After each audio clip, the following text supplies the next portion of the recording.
Today we're going to be making Junior's French fried onion rings here on LCD. We're going to start off by beating 4 large eggs, and with the mixer still going, we're going to mix in 1 1/4 cup of milk.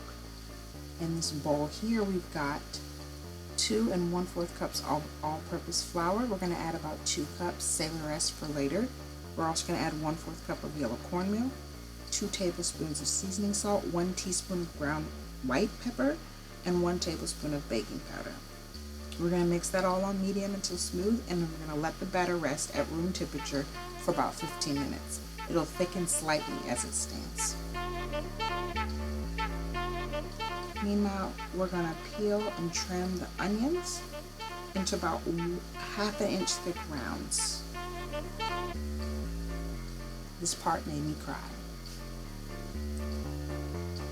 We're going to separate the rings, being careful not to tear them. It's very important. As you can see, I tore them.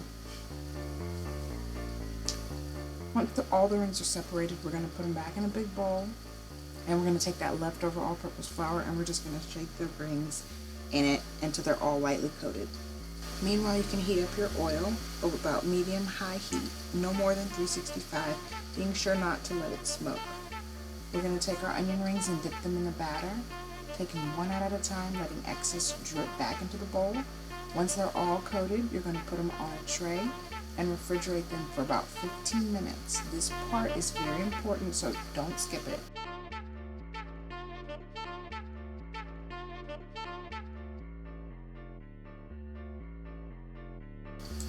One by one, you're going to place a few onion rings in at a time, trying not to let them touch to prevent steaming. You're going to flip them once per side until they're golden brown.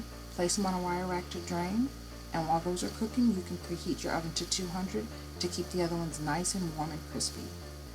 And those are Junior's French fried onion rings, and they are delish.